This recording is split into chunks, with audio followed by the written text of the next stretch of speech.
Hello students, welcome to my channel. This is Sarprit Kaur and in this video I am going to share the right way of presenting answers in answer sheet. So first of all, अगर आप एक student है BCom के या फिर किसी भी commerce stream के, तो it is essential for you that कि आप अपनी आंसर शीट में आंसर्स को इस वे में प्रेजेंट करें कि एग्जामिनर को आपकी होल थ्योरी या फिर जो पूरी आपकी प्रेजेंटेशन है, पूरा का पूरा आपका एक्सप्लेनेशन है क्वेश्चन पेपर का, वो पढ़ने की ज़रूरत ना पड़े। मीन्स कि आप पहले ही अपने क्रैक्स पॉइंट आगे एग्ज़ामिनर को शो कर दो कि एग्ज़ामिनर आपके मेन हेडिंग्स पढ़े एंड ही विल लाइक कि आपको वहीं से मार्क्स मिल जाए। तो देखते हैं सबसे पहले आपकी प्रेजेंटेशन कैसी होनी चाहिए। याद रखना कि आपकी प्रेजेंटेशन जो होगी वो एग्ज़ामिनर के माइंड में फर्स्ट इम्प्रेशन डालेगी।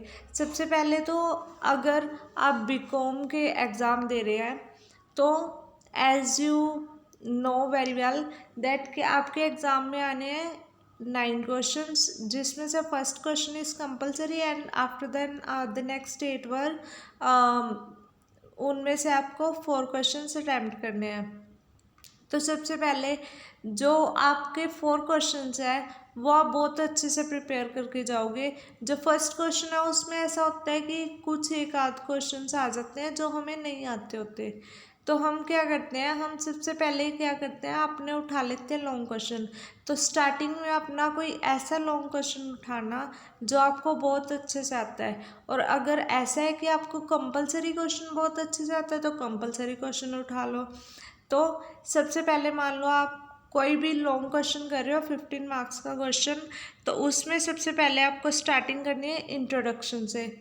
इंट्रोडक्शन आपको देनी है 3 to 4 लाइन्स की, ताकि एग्ज़ामिनर को पता चल जाए कि आपको जो है उस चैप्टर की कितनी नॉलेज है।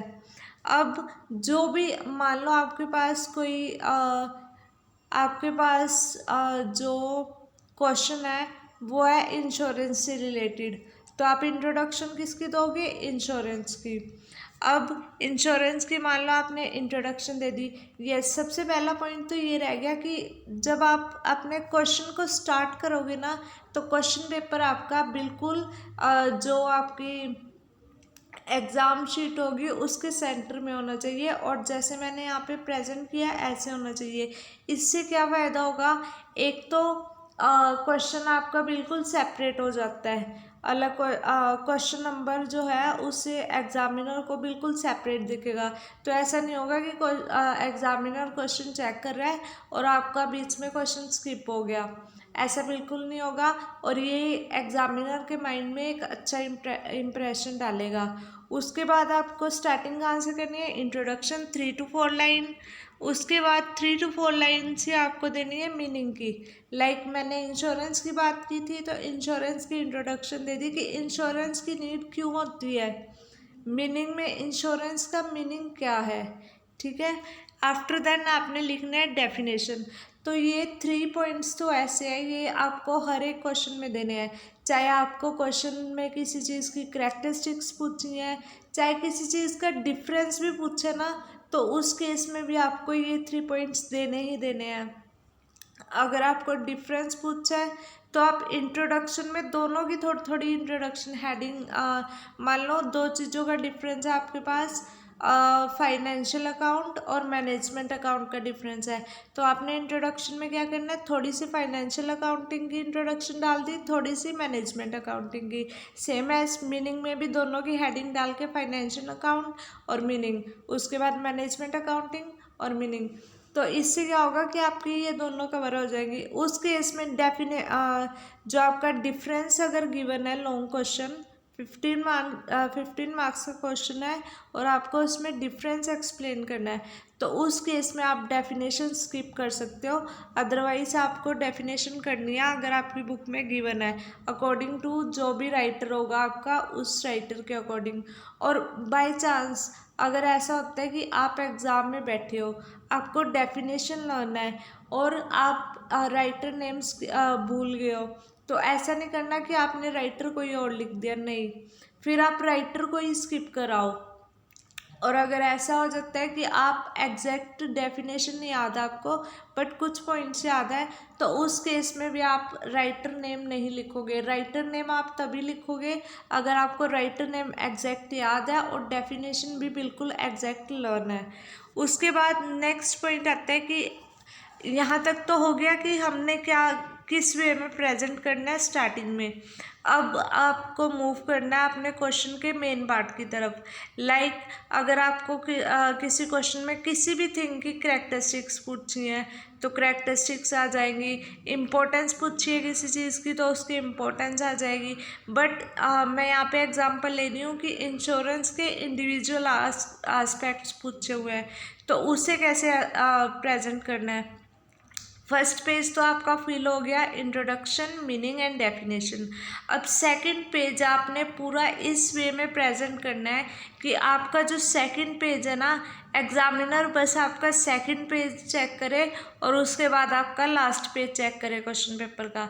सेकंड पेज की प्रेजेंटेशन देखो, सेकंड पेज के आपकी प्रेजेंटेशन ऐसे आएगी। ये इंडिविजुअल एस्पेक्ट्स है, इसे बिल्कुल सेंटर में लिख लो। अगर तो आपके पास है 2 टॉपिक्स हैं क्वेश्चन में, लाइक इम्पोर्टेंस और कैरेक्टरिस्टिक्स दोनों गिवन है, तो उस केस में आप क्या करोगे कि जो मेन हेडिंग है ना उसे बिल्कुल ऊपर लिखोगे,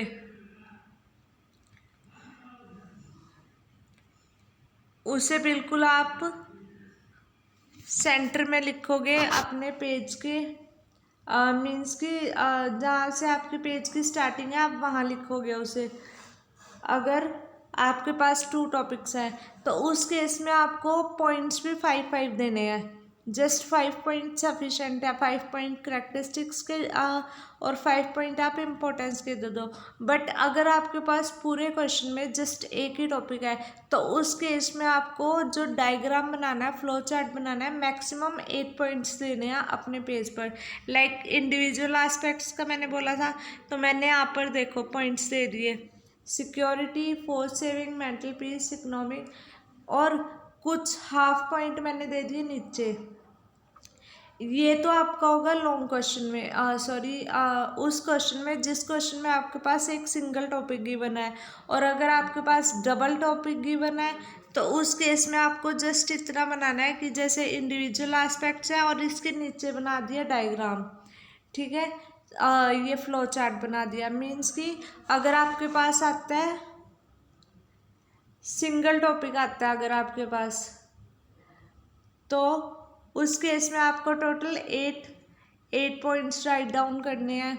और अगर आपके पास डबल टॉपिक आता है तो उसमें आपको दोनों जो भी दोनों आपके टॉपिक्स हैं उन दोनों के 5-5 पॉइंट्स के फ्लो चार्ट बनाने हैं, ठीक है। अब ये फ्लो चार्ट बन गया, आपके यहाँ से 2 पेजेस कवर हो गए। मूव करते हैं आप थर्ड पेज की तरफ। थर्ड पेज से आपने अपनी एक्सप्लेनेशन स्टार्ट करनी है। अब देखो जो 2 पेजेस हैं वो आपके कुछ भी क्वेश्चन से रिलेवेंट, मीन्स कि क्वेश्चन में पूछा नहीं हुआ था बट आपने उसे प्रेजेंटेशन दी है कि आपने एग्जैक्ट क्वेश्चन किस चीज़ से रिलेटेड है।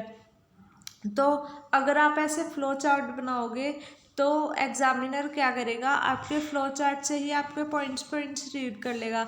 एंड अगर आपके पॉइंट्स बिल्कुल एग्जैक्ट होते हैं, एग्जैक्ट का मीनिंग यहाँ पे ये नहीं है कि आपके बिल्कुल बुक से रिलेटेड होने चाहिए। मीन्स कि अगर आपके पॉइंट बिल्कुल एक्यूरेट है, चाहे वो पॉइंट्स आपने खुद से भी बनाए हैं, एक्यूरेसी होनी चाहिए उन पॉइंट्स में, तो एग्जामिनर आपका आगे कोई भी जो एक्सप्लेनेशन है वो नहीं पढ़ेगा।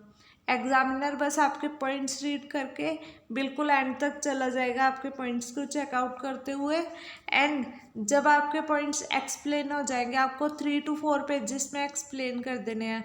अगर मान लो आपने किए 4 पेजेस में, टोटल हो गए 6 पेजेस। और नेक्स्ट पेज पर आपने क्या करना है, कंक्लूजन दे देना है।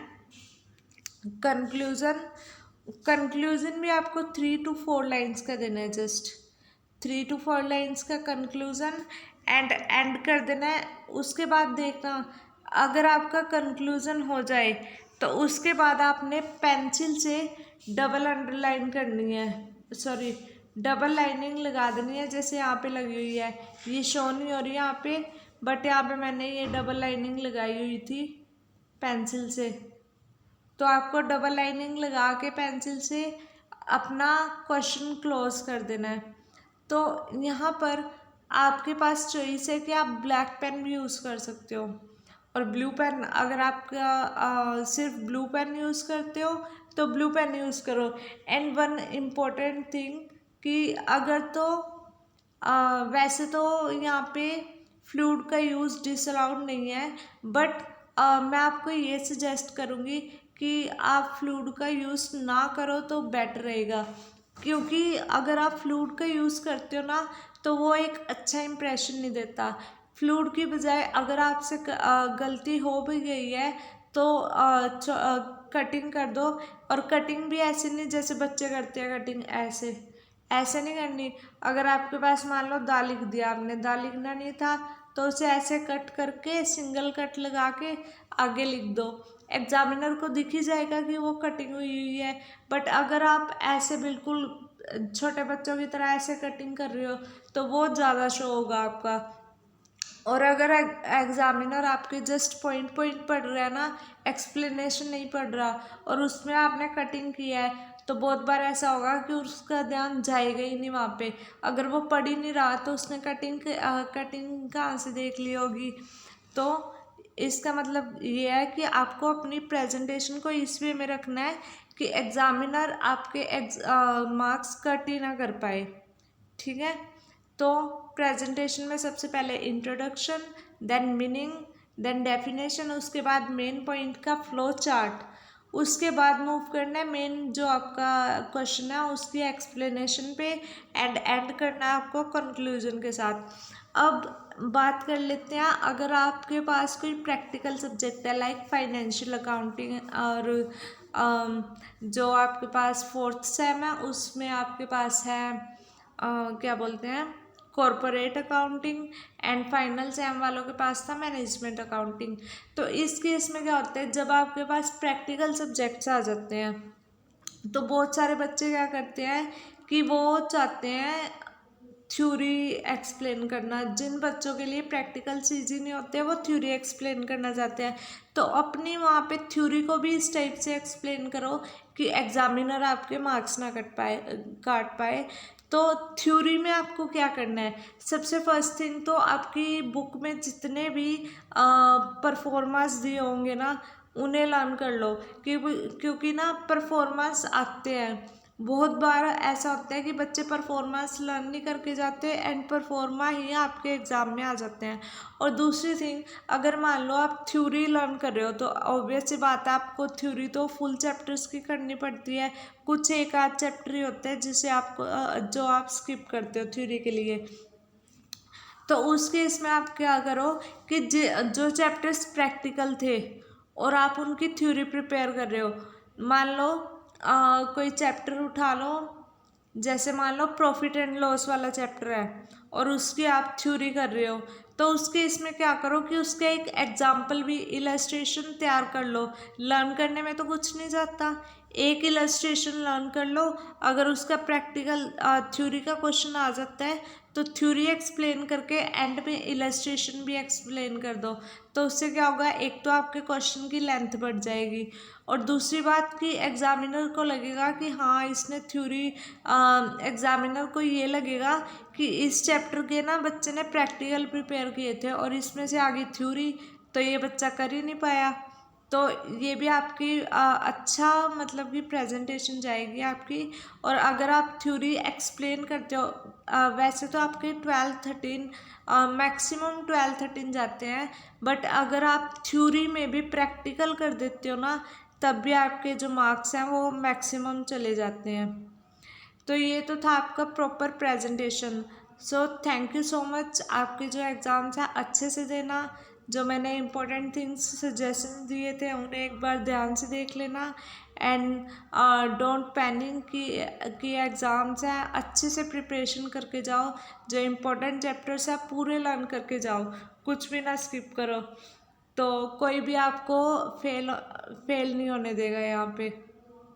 मीन्स अगर आप अच्छे से प्रिपेयर करके जाओगे ना, तो then you will succeed, it will be my promise. Thank you so much, have a great day ahead.